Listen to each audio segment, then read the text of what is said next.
அப்போ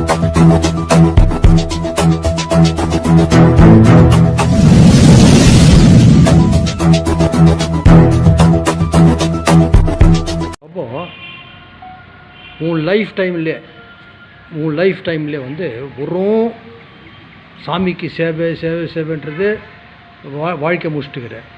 இந்த தருணத்தில் இவர் வாரத்து 2-3 நாளைக்கு முன்னால் வந்து 9 பேர் கொண்ட ஒரு கமிட்டி பண்ணிக்கிறாங்க. இது சரியா தப்பா உன்னோட நாலேஜுக்கு? ஏன்னா நீ 24 மணி நேரம் கோயிலே இருக்கிற. ಓಂ ಗುರುಭ್ಯೋ ನಮಃ. ಶ್ರೀ ಪ್ರಸನ್ನ ಲಕ್ಷ್ಮೀ ವೆಂಕಟರಮಣ ಸ್ವಾಮಿವಾರಿ ಗೋವಿಂದೋ ಗೋವಿಂದ ಗೋವಿಂದ ನಾಮವನ್ನು ಸ್ಮರಿಸುತ್ತಾ ತಾವು ಕೇಳಿರುವ ಈ ವಿಚಾರವನ್ನು ತಮಗೂ ಹೇಳಲು ಇಚ್ಛೆ ಪಡ್ತಾ ಇದ್ದೀನಿ. ಧಾರ್ಮಿಕ ದತ್ತಿ ಇಲಾಖೆಯ ಪ್ರತಿಯೊಂದು ಅಧಿಕಾರಿಗಳು ಹಾಗೂ ರಾಜ್ಯ ಧಾರ್ಮಿಕ ಪರಿಷತ್ತನ್ನು ಎಲ್ಲ ಸದಸ್ಯರಲ್ಲಿ ಮನವಿ ಮಾಡ್ಕೊಳ್ತಾ ಇದ್ದೀನಿ, ಅಧ್ಯಕ್ಷರಲ್ಲಿ ಮನವಿ ಮಾಡ್ಕೊಳ್ತಾ ಇದ್ದೀನಿ, ಆಯುಕ್ತರಲ್ಲಿ ಮನವಿ ಮಾಡ್ಕೊಳ್ತಾ ಇದ್ದೀನಿ. ಮಾನ್ಯರೇ, ಗೌರವಾನ್ವಿತರೇ, ದಿನಾಂಕ 17/3/2025 ನಡೆದ ನಡವಳಿಕೆಗಳಲ್ಲಿ KGF ಶ್ರೀ ಪ್ರಸನ್ನ ಲಕ್ಷ್ಮೀ ವೆಂಕಟರಮಣ ಸ್ವಾಮಿ ದೇವಾಲಯದ ವ್ಯವಸ್ಥಾಪನಾ ಸಮಿತಿಯ ರಚಿಸಿರುವ ಬಗ್ಗೆ ತೀರ್ಪು ಸರಿಯಾಗಿಲ್ಲ ಅಂಥೇಳಿ ನನ್ನ ಅಭಿಪ್ರಾಯವನ್ನು ತಮಗೆ ತಿಳಿಯಪಡಿಸ್ತಾ ಇದ್ದೀನಿ ಸ್ವಾಮಿ. ಅದರಲ್ಲಿ ಒಬ್ಬ ಮುಕುಂದ ಅನ್ನುವವರು, ಶ್ರೀಯುತ ಮುಕುಂದ ಅನ್ನುವವರು ದೇವರೇ ಇಲ್ಲ ಅಂತ ಶಪಥ ಮಾಡಿದ್ದಾರೆ. ದೇವರೇ ಇಲ್ಲ, ಯಾರೋ ದೇವರು, ನನಗೂ ದೇವರಿಗೂ ಸಂಬಂಧ ಇಲ್ಲ ಅಂತ ಹೇಳಿರತಕ್ಕಂತಹ ವ್ಯಕ್ತಿಯನ್ನು ಒಂದು ರಾಜ್ಯ ಧಾರ್ಮಿಕ ಪರಿಷತ್ತು ಸೆಲೆಕ್ಟ್ ಮಾಡಿದ್ದೀರಿ. ಅದು ಯಾವ ಬೇಸ್ ಮೇಲೆ ಸೆಲೆಕ್ಟ್ ಮಾಡಿದ್ದೀರಿ ಗೊತ್ತಿಲ್ಲ. ಸೆಕ್ಷನ್ 25(3)(1) ದೇವರ ಮೇಲೆ ನಂಬಿಕೆ ಇಲ್ಲದಿರತಕ್ಕಂತಹ ವ್ಯಕ್ತಿಯನ್ನು ಪರಿಗಣಿಸಬಾರದು ಅಂತ ಹೇಳಿ ಒಂದು ವಾಕ್ಯ ಇದೆ, ಕಾನೂನಿದೆ. ಆ ಕಾನೂನನ್ನು ಮೀರಿ ಯಾವ ರೀತಿ ಅವರು ಸೆಲೆಕ್ಟ್ ಆಗೋದು ಅಂತೇಳಿ ನಾನು ರಾಜ್ಯ ಧಾರ್ಮಿಕ ಪರಿಷತ್ತಿನಲ್ಲಿ ಕಳಕಳಿಯಿಂದ ಪ್ರಾರ್ಥನೆ ಮಾಡ್ತೇನೆ. ಕೂಡಲೇ ಅವರನ್ನು ಇದರಿಂದ ತೆಗಿಬೇಕು. KGF ಅಲ್ಲಿ ಲಕ್ಷಾಂತರ ಭಕ್ತಾದಿಗಳು ಪ್ರಶ್ನೆ ಇದಾಗಿದೆ, ಜಾಲತಾಣಗಳಲ್ಲಿ ಹರಡಿದೆ. ದಯಮಾಡಿ ಇನ್ನೊಂದು ನವೀನ್ ಅವರೇ, ನಾನು ಸುಮಾರು ವರ್ಷದಿಂದ ನೋಡ್ತಾ ಇದ್ದೀನಿ, ನಿಮಗೆ ಎಲ್ಲ ದೇವಸ್ಥಾನದಲ್ಲಿ ಪೂಜೆ ಪುರಸ್ಕಾರದಲ್ಲಿ ಫಸ್ಟ್ ಇದ್ದೀರಾ ನೀವು. ಇತ್ತೀಚೆಗೆ ಒಂದು 9 ಜನರದ್ದು ಕಮಿಟಿ ಒಂದು ಈ ವೆಂಕಟೇಶ್ವರ ಪೆರುಮಾಳ್ ದೇವಸ್ಥಾನದ್ದು ಮಾಡಿದ್ದಾರೆ. ಅದ್ರ ಬಗ್ಗೆ ಮಾತಾಡಿ. Praise the lord. Shri Venkateshwara. ಇವತ್ತು KGF ಕ್ಷೇತ್ರದಲ್ಲಿ ನಮ್ಮ ಲಕ್ಷ್ಮೀ ಪ್ರಸನ್ನ ವೆಂಕಟೇಶ್ವರ ಸ್ವಾಮಿ ಕಮಿಟಿಯವರು ಕಮಿಟಿ ಮಾಡಿದ್ದಾರೆ ದೇವಸ್ಥಾನಕ್ಕೆ. ನಮ್ಮ MLA ರೂಪಕಲಾ ಶಶಿಧರ್ ಮೇಡಮ್ ಅವರು ಅದರಲ್ಲಿ ಕಮಿಟಿ ಮಾಡಿರೋದ್ರ ಬಗ್ಗೆ ನಮಗೆ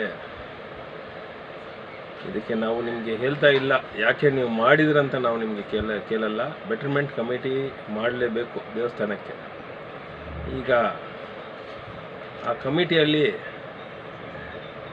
ಮಾಡಿರೋರು ಮೆಂಬರ್ಸು, ಅದರಲ್ಲಿ ಒಬ್ಬರು one of the member he has said that there is no God, ದೇವರೇ ಇಲ್ಲ ಅಂತ ಹೇಳಿ ಶಪಥ ತಗೊಂಡಿದ್ದಾರೆ. ಅವರು ದೇವರೇ ಇಲ್ಲ, ಎಲ್ಲಿದ್ದಾರೆ ಭಗವಂತರು ಅಂತ ಹೇಳಿ ಅವರು ವಿಡಿಯೋ ಕ್ಲಿಪ್ಪಿಂಗ್ ಎಲ್ಲ ಕಡೆ ವೈರಲ್ ಆಗಿದೆ. ಅಂಥ ವ್ಯಕ್ತಿಗಳನ್ನ ನೀವು ಆ ಕಮಿಟಿಯಲ್ಲಿ ನೀವು ಆ ಒಂದು ಮೆಂಬರನ್ನು ನಾಮಿನೇಟ್ ಮಾಡಿದ್ದೀರಾ. ಅದನ್ನು ಅವ್ರನ್ನ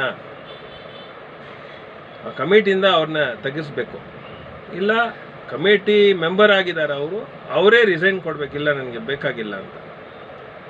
ಈಗ ಅದಕ್ಕೆ ಕೇಳಕ್ಕೆ ಹೋದ್ರೇನೋ ಅವರು ನಾಮಿನೇಟೆಡ್ ಆಗಿರೋರು ಮೆಂಬರು ಹತ್ರ ಕೇಳಕ್ಕೆ ಯಾರನ್ನ ಪ್ರೆಸ್ ಅವರಾಗಲಿ ಮೀಡಿಯಾವ್ರು ಹೋಗಿ ನೀವು ಕೇಳಿದ್ರೇನೋ ಅವ್ರು ಏನು ಹೇಳ್ತಾರೆ, ಈಗ ನನಗೆ ಒಳ್ಳೇದು ಮಾಡಿದ್ದಾರೆ ದೇವರು, ಅದಕ್ಕೆ ನಾನು ಈ ಕಮಿಟಿಗೆ ಬಂದಿದ್ದೀನಿ, ದೇವಸ್ಥಾನಕ್ಕೆ ಬರ್ತಾ ಇದ್ದೀನಿ ಅಂತ ಹೇಳ್ತಾರೆ. ದೇವಸ್ಥಾನ ಬರಬಾರ್ದು ಅಂತ ನಾವು ಹೇಳಲ್ಲ. ದೇವಸ್ಥಾನ ಎಲ್ಲ ಬರ್ಬೋದು, ಎಲ್ಲ ಹೋಗ್ಬೋದು.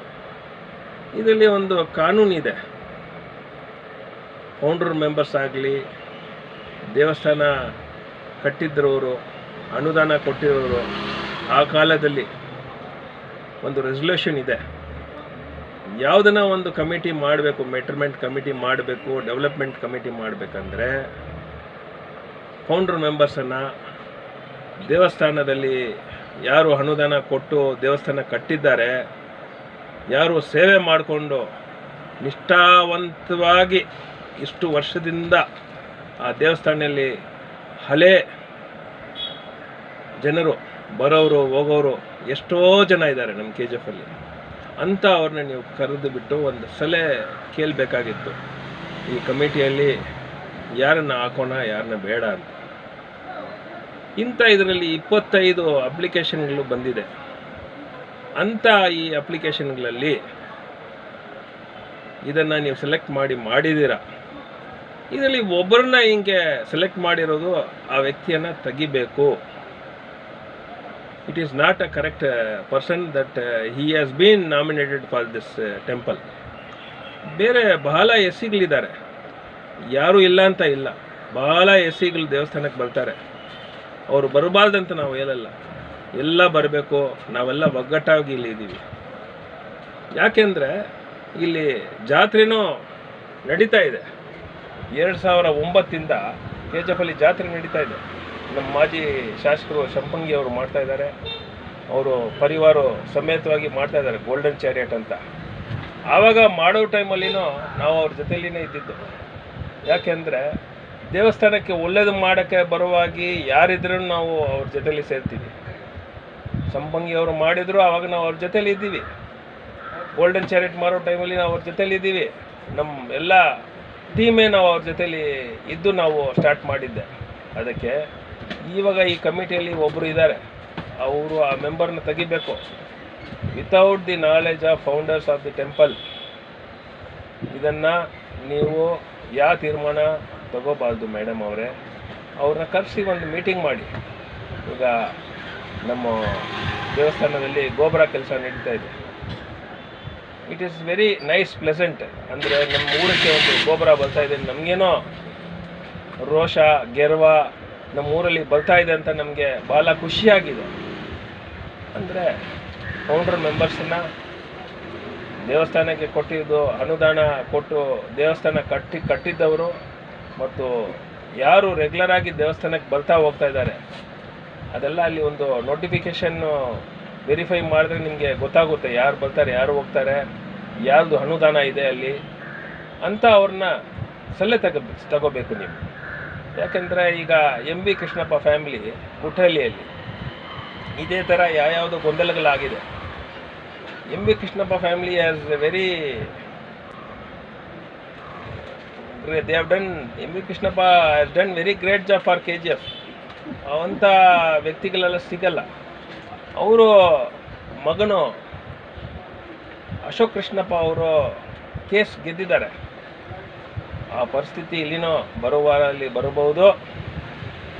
ಹೈಕೋರ್ಟ್ಗೆ ಹೋಗೋಕ್ಕೆ ತಯಾರಾಗಿದ್ದಾರೆ. ನಾಳೆ ಸೋಮವಾರ, ನಾಳೆ ಎಲ್ಲ ಸ್ಟಾರ್ಟ್ ಆಗುತ್ತೆ. ಅದಕ್ಕೆ ನಾನೇನು ಹೇಳ್ತೀನಿ, ಗುಟ್ಟಲ್ಲಿ ರಿಲೇಟೆಡ್ ಇಲ್ಲಿ ಇಟ್ಕೋಬಾರ್ದು. ಈ ದೇವಸ್ಥಾನನೇ ಬೇರೆ, ಆ ದೇವಸ್ಥಾನ ಬೇರೆ. ಎಲ್ಲ ದೇವಸ್ಥಾನ ಒಂದೇ ಇದ್ರೆ ನಾನು ಹೇಳ್ತೀನಿ, ಗುಟ್ಟಲ್ಲಿ ದೇವಸ್ಥಾನ ಅದರಲ್ಲಿ ರಾಜಕೀಯ ಮಾಡಬಾರ್ದು. ಈ ದೇವಸ್ಥಾನದಲ್ಲಿ ಡೋಂಟ್ ಡೂ ಎನಿ ಪಾಲಿಟಿಕಲ್. ಇದಕ್ಕೆ ನಾವು ಒಂದೇ ಹೇಳ್ತೀವಿ, ಯಾವ ಕೆಲಸ ನಡೆಯೋದ್ರೂ ದೇವಸ್ಥಾನಕ್ಕೆ ನಮ್ಮ ಇಡೀ KGFದಲ್ಲಿ, ನಮ್ಮ KGF ಕಾನ್ಸ್ಟಿಟ್ಯೂನ್ಸಿಯಲ್ಲಿ ಯಾವ ದೇವಸ್ಥಾನಕ್ಕೆ ಏನು ಕೆಲಸ ನಡೆದ್ರೂ ನಾವು ಸಪೋರ್ಟ್ ಮಾಡ್ತೀವಿ. ಅಂದರೆ ಈ ವ್ಯಕ್ತಿ ಬಂದು ಈ ಸೆಟ್ ದಟ್ ಕ್ಲಿಯರ್ಲಿ ವೈರಲ್ ಆಗಿದೆ ವಿಡಿಯೋ ಕ್ಲಿಪ್ಪಿಂಗಲ್ಲಿ. ಅದನ್ನು please remove that person from the committee immediately, or else this case will be going tomorrow to high court and there will be issues. So I only request, the founder members of the temple family are there. The founder members of the family are here in KGF. ಅನುದಾನ ಕೊಟ್ಟಿರೋ ದೇವಸ್ಥಾನ ಕಟ್ಟಕ್ಕೆ ಇಲ್ಲಿ ಅವ್ರ ಕುಟುಂಬನ ಇದ್ದಾರೆ.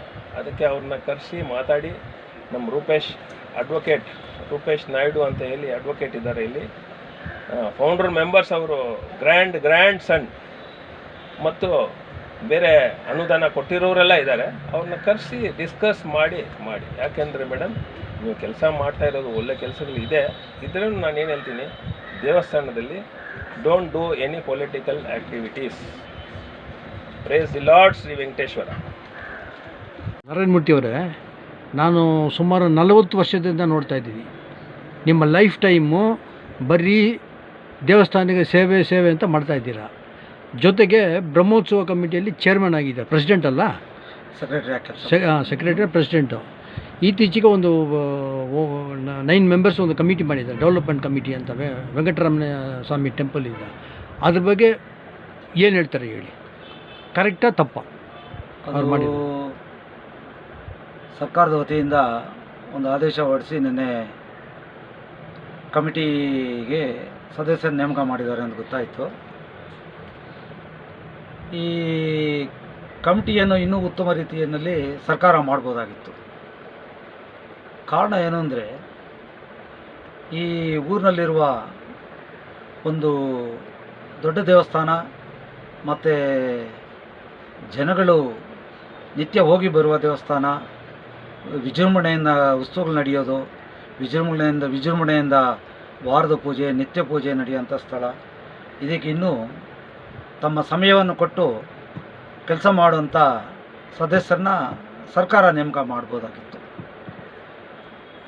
ಇದರಲ್ಲಿ ಇರುವವರು ಎಲ್ಲರ ಬಗ್ಗೆನೂ ನನಗೆ ಏನಂತ ಕಾಮೆಂಟ್ ಹೇಳಬೇಕು, ಏನು ಅಂತ ಹೇಳಬೇಕು ಅಂತ ನನಗೇನು ಇಲ್ಲ. ಒಬ್ಬರು ದೇವರೇನು ಇಲ್ಲ ಅಂತ ಹೇಳ್ಬಿಟ್ಟು ಹೇಳ್ತಾರೆ ಅಂತ ಊರಿನಲ್ಲಿ ಜನ ಮಾತಾಡ್ತಾ ಇದ್ದಾರೆ. ಅಂಥವ್ರು ಈ ಕಮಿಟಿನಲ್ಲಿದ್ದಾರೆ ಅಂತ ಗೊತ್ತಾಯಿತು. ಅಂಥವ್ರನ್ನೆಲ್ಲ ಸರ್ಕಾರ ಅಥವಾ ಇಒ ಅಥವಾ ಇದಕ್ಕೆ ಯಾರು ಸಂಬಂಧಪಟ್ಟಿದ್ದಾರೋ ಅಥವಾ ಶಾಸಕರ ಗಮನಕ್ಕೆ ತಂದೋ ಅಥವಾ ಕಮಿಷನರ್ ಅವರು ಅಥವಾ DC ಅವರು ಯಾರೋ ಒಬ್ಬರು ಇದನ್ನು ಪರಿಶೀಲನೆ ಮಾಡಿದರೆ ಈ ಕಮಿಟಿ ಇನ್ನೂ ಉತ್ತಮವಾಗಿ ಇರ್ತಾಯಿತ್ತು ಅಂತ ಹೇಳ್ಬಿಟ್ಟು ನನ್ನ ಇದು ಪರ್ಸನಲ್ ಅಭಿಪ್ರಾಯ ಅಷ್ಟೇ. ಸಾರ್ವಜನಿಕವಾಗಿ ಇದ್ರ ಬಗ್ಗೆ ನಾನು ಬೇರೆ ಯಾವುದೇ ರೀತಿ ಹೇಳೋದಕ್ಕೆ ನನಗೇನು ಅನಿಸೋದಿಲ್ಲ, ಅಥವಾ ಹೇಳಿದ್ರೂ ಅದು ಉತ್ತಮ ಅಲ್ಲ ಅಂತೇಳ್ಬಿಟ್ಟು ನನ್ನ ಅನಿಸಿಕೆ. ಏಕೆಂದರೆ ಇನ್ನೂ ಬರುವಂಥ ದಿನಗಳಲ್ಲಿ ಮಾನ್ಯ ಶಾಸಕರು ತುಂಬ ಅನುದಾನವನ್ನು ತಂದು ಒಳ್ಳೆ ಅಭಿವೃದ್ಧಿ ಕೆಲಸಗಳನ್ನ ಮಾಡಬೇಕು ಅಂತೇಳ್ಬಿಟ್ಟು ತಮ್ಮ ಕಾರ್ಯಯೋಜನೆಯಲ್ಲಿ ಹಾಕ್ಕೊಂಡು ಕೆಲಸ ಮಾಡ್ತಾಯಿದ್ದಾರೆ. ರಾಜಗೋಪುರ ಆಗ್ತಾಯಿದೆ, ಮತ್ತು ಒಂದು ದೊಡ್ಡ ಛತ್ರ ಆಗಬೇಕು ಅಂತೇಳ್ಬಿಟ್ಟು ಒಂದು ಇದೆ. ಒಳಗಡೆ ದೇವಸ್ಥಾನದೊಳಗಡೆ ಇನ್ನೂ ಅಭಿವೃದ್ಧಿ ಕೆಲಸಗಳಾಗಬೇಕು, ಅರ್ಚಕರುಗಳಿಗೆ ಮನೆ ಆಗಬೇಕು.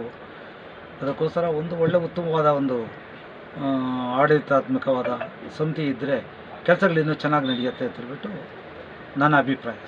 25 ರಿಕ್ವೆಸ್ಟೇಷನ್ ಲೆಟ್ರ್ ಬಂದಿದೆ ಅಂತೆ, ಅದರಲ್ಲಿ ನೀವು ಹಾಕಿದ್ದೀರಾ ಮೆಂಬರ್ಶಿಪ್ ಬೇಕಂತ? ನಾನು ಹಾಕಿದ್ದೆ. ಕಾರಣ ಏನೋ ನಿಮ್ಮದು ಡಿಲೀಟ್ ಆಗಿರೋದು? ಕಾರಣ ನನಗೇನಂತ ದೊಡ್ಡ ಕಾರಣ ಗೊತ್ತಾಗಲಿಲ್ಲ.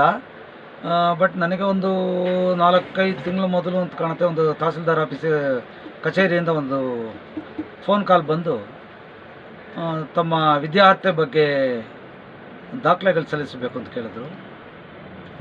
ತಮಗೆಲ್ಲರಿಗೂ ತಿಳಿದಿರುವ ವಿಷಯನೇ, ನಮ್ಮ ಮನೆಯಲ್ಲಿ ನಾನು ವಾಸವಿದ್ದ ಮನೆ 2012ರಲ್ಲಿ ಗ್ಯಾಸ್ ಎಕ್ಸ್ಪ್ಲೋಷನ್ ಆಗಿ ಮನೆ ಬಿದ್ದು ನನ್ನ ಬಳಿ ಇದ್ದ ಎಲ್ಲ ಡಾಕ್ಯುಮೆಂಟ್ಸು ಮತ್ತು ನನ್ನ ವಿದ್ಯಾರ್ಥಿ ಸರ್ಟಿಫಿಕೇಟ್ಗಳು ಎಲ್ಲನೂ ನಶಿಸಿ ಹೋದವು. ಅದರಲ್ಲಿ ಮತ್ತೆ ನಾನು ಯಾವುದು ಮಾಡ್ಕೊಳಕ್ಕೆ ಹೋಗಲಿಲ್ಲ. ಕಾರಣ ಏನು ಅಂದರೆ, ಮತ್ತೆ ನಾನು ಯಾವುದೇ ಗೌರ್ಮೆಂಟ್ ಸರ್ಕಾರ ಕೆಲಸಕ್ಕೆ ಹೋಗಬೇಕು ಅನ್ನೋದು ಯಾವುದೂ ಇಲ್ಲ. ಅದರಿಂದ ಯಾವುದೂ ಡಾಕ್ಯುಮೆಂಟ್ಸ್ ಮಾಡಿಸಿರಲಿಲ್ಲ.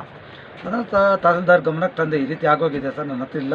ಬಟ್ ಇದು ಯಾವುದೇ ಇದರಲ್ಲಿ ಕೂಡ ಇದು ವಿದ್ಯಾರ್ಥಿ ಡಾಕ್ಯುಮೆಂಟ್ ಸಬ್ಮಿಟ್ ಮಾಡಬೇಕು ಅಂತ ನಿಯಮ ಇಲ್ಲ ಅಂತ ಹೇಳ್ಬಿಟ್ಟು ಹೇಳಿದೆ. ಹೌದಪ್ಪ ಸರಿ ಅಂತ ಹೇಳ್ಬಿಟ್ಟು ಅವ್ರು ಇಟ್ಬಿಟ್ಟು ಬನ್ನಿ, ಈ ಕಡೆ ಬಂದಾಗ ಆಫೀಸಿಗೆ ಬನ್ನಿ ಅಂದರು. ನನಗೇನು ಆ ಕಡೆ ಆಫೀಸ್ಗೆ ಹೋಗಬೇಕು ಅನ್ನಿಸ್ಲಿಲ್ಲ, ಅದರಿಂದ ಹೋಗಲಿಲ್ಲ. ಅದೊಂದು ಕಾರಣ ಇರ್ಬೋದೇನೋ, ಅವ್ರು ನನ್ನ ಹೆಸರು ಡಿಲೀಟ್ ಮಾಡೋದಕ್ಕೆ, ಅಥವಾ ಬೇರೆ ಇನ್ನೇನಾದ ಕಾರಣನೋ ಗೊತ್ತಿಲ್ಲ. ಅದರಿಂದ ನಾನು ಏನು ಅದ್ರ ಬಗ್ಗೆ ಹೆಚ್ಚಿನ ನಿಗಾ ವಹಿಸಲಿಲ್ಲ ಸರ್. ಈಗ ಎಜುಕೇಷನ್ನು ಕಂಪಲ್ಸರಿನಾ ಒಂದು ಮೆಂಬರ್ಶಿಪ್ ಆಗೋಕ್ಕೆ? ಇದು ಇವರ ಅಪ್ಲಿಕೇಶನ್ ಪ್ರಕಾರ ಎಲ್ಲೇ ಯಾವುದೇ ಡಾಕ್ಯುಮೆಂಟ್ನ ಸಬ್ಮಿಟ್ ಮಾಡುವಂತೇನೂ ಇಲ್ಲ. ಏನು ಓದಿದೆಯಾ ಅಂತ ಕೇಳಿದ್ದಾರೆ ಹೊರತು ಯಾವುದೇ ಡಾಕ್ಯುಮೆಂಟ್ ಸಬ್ಮಿಟ್ ಮಾಡಿ ಇದಕ್ಕೊಂದು ಅಟೆಸ್ಟೆಡ್ ಕಾಪಿ ಕೊಡಿ ಅಥವಾ ಇನ್ನೊಂದು ಕೊಡಿ ಅಂತೇನು ಎಲ್ಲಿ ಕೇಳಲಿಲ್ಲ.